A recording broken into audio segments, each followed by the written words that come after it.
مدينة جربة جزيرة الأحلام، الجزيرة المعروفة بمناظرها الخلابة وسحرها الطبيعي. نخليكم تزيدوا تكتشفوها في الكارت بوستال هذا.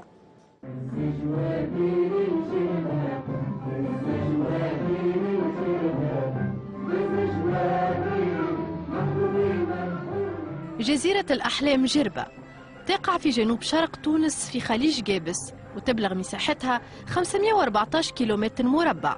هي أكبر جزيرة في شمال إفريقيا، يمتد شريطها الساحلي على 125 كيلومتر.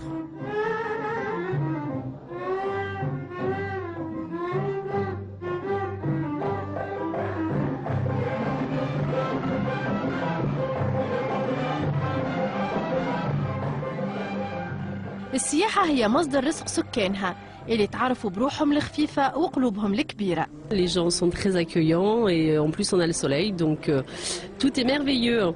C'est très agréable pour un mois d'avril, c'est super, ça nous convient très très bien.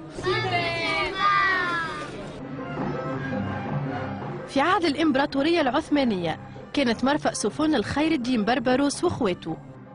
مرت على جربة عديد الشخصيات والحروب والانتصارات، لكن قعدت شامخة ومحافظة على عاداتها وتقاليدها. والله نقيشة ما زالت معناها مثلا مرغوب فيها من السواح، معناها مثلا وجوه مثلا يتفرجوا ويشروا، بقى معناها حاجة تقليدية تنقش باليد، يتفرج السائح وما يشريها.